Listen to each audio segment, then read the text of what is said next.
2월 4일 토요일 천국의 비밀이란 제목으로 마태복음 13장 1에서 17절의 말씀입니다. 기도드리겠습니다. 사랑의 하나님 감사합니다. 오늘도 우리에게 말씀을 허락하시니 감사합니다. 이 시간을 통하여서 하나님의 말씀이 들리고 복음이 들리길 원합니다. 말씀대로 믿고 살고 누리는 인생이 되게 하시고 이 시간에도 함께하여 주시옵소서. 감사드리옵고 예수님의 거룩하신 이름으로 기도드립니다. 아멘. 본문의 말씀입니다.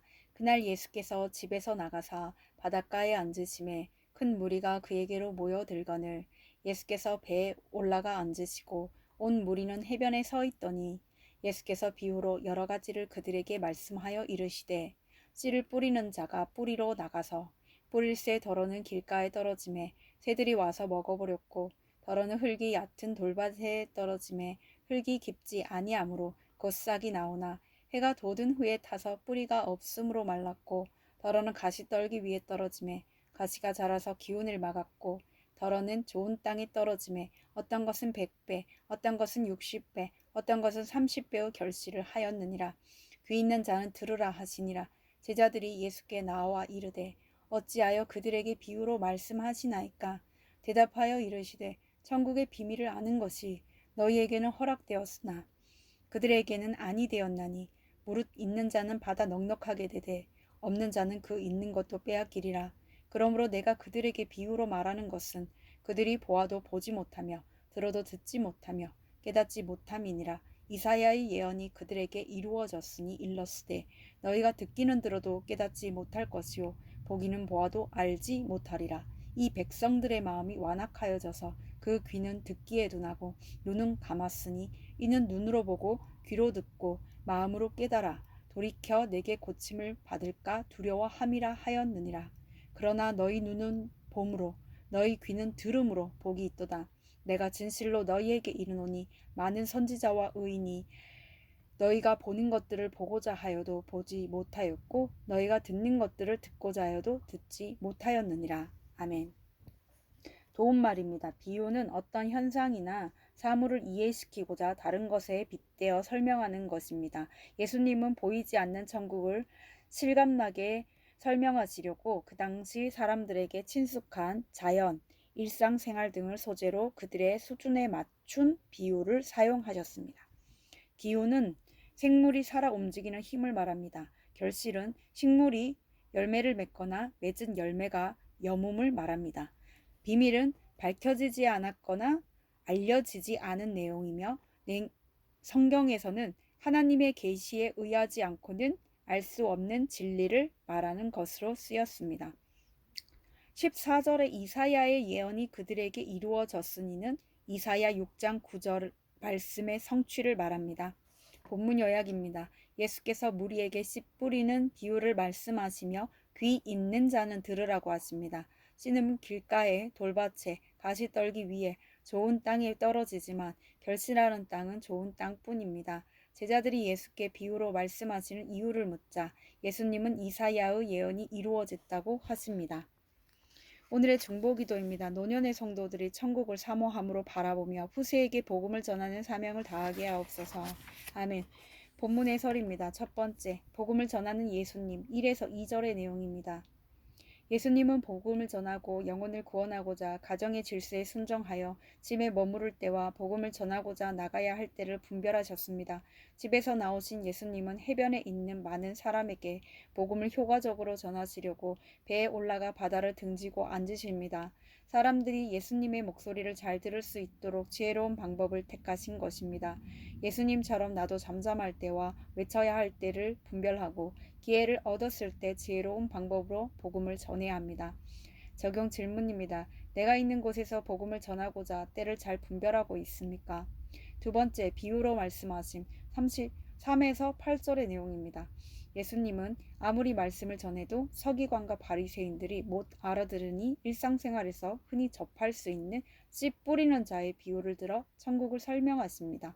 그런데 이 비유의 의미를 제자들은 알아듣지만 성경 지식이 많은 서기관과 바리새인들은 알아듣지 못합니다.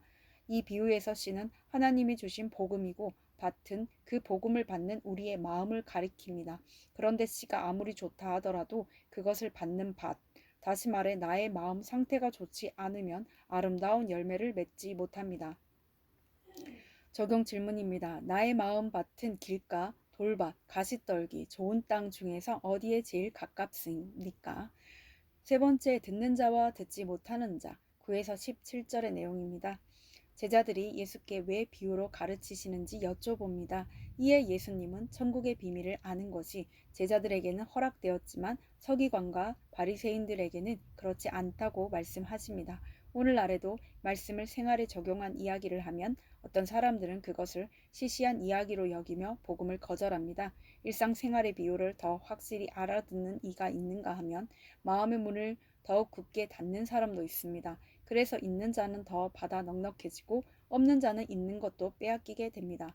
적용 질문입니다. 오늘 내 삶의 자리에서 주의 깊게 보고 들어야 할 것은 무엇입니까? 오늘 기도하기는 천국은 일상생활의 비유로 가려져 있음을 알았습니다. 매일 삶 속에서 가족과 지체들을 통해 들려주시는 말씀을 잘 듣게 하시고 일상생활에서의 적용을 나누는 지체들의 간증을 체휼하며 들을 수 있도록 들을 귀를 주옵소서. 있는 자는 더 받아 넉넉해지듯이 천국을 더욱 누리는 자가 되게 하옵소서. 아멘. 묵상 간증입니다. 일상에서 알아가는 비유란 제목으로 최하진님의 말씀 적용글입니다. 청년 시절 영화 연출을 전공한 저에게는 감독이 될 뻔한 여러 기회가 주어졌지만 제 꿈은 번번이 좌절되었습니다. 하지만 그렇게 실패를 거듭하면서 예수님을 만나게 되었고 교회 공동체에 속해 말씀으로 삶이 해석되니 마음이 편안해졌습니다. 그러나 영화 일에 미련이 남은 저는 다시 영화계로 돌아갈 기회가 생길 때마다 공동체에 묻지 않고 앞서 행했습니다. 그러다 프로젝트가 무산되면 가시떨기 위에 떨어진 시처럼 저의 상황을 원망하기만 했습니다. 그 후 늦은 나이에 신결혼을 하여 가정을 이룬 저는 한 학교에서 시간 강사로 일하고 있습니다. 그런데 몇 달 전 제 수업을 수강하던 모 방송국의 드라마 프로듀서로부터 자신의 다음 작품 대본 작업을 해볼 생각이 없냐는 제안을 받았습니다.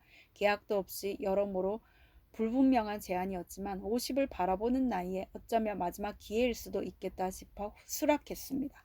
하지만 뜻대로 글이 나오지 않아 스트레스가 쌓였고 강의가 없는 날에는 글을 쓰느라 가족에게 소홀했습니다. 결과물이 없으니 프로듀서에게 선뜻 연락하지도 못하고 시간만 보내던 제게 아내는 그만두든지 대충 써 보내든지 하라고 했지만 저는 잘해야 한다는 욕심에 아내의 말이 들리지 않았습니다. 그렇게 몇 달을 더 보내고 나서야 교회 소그룹에 제 상황을 자세히 나눴습니다. 그러자 지체들은 프로듀서와 연락해보고 일을 그만둬도 좋을 것 같다고 권면해 주었습니다. 다음날 프로듀서에게 문자를 보냈더니 그는 제게 연락이 없어 이미 다른 프로젝트를 진행하고 있다는 답을 주었습니다.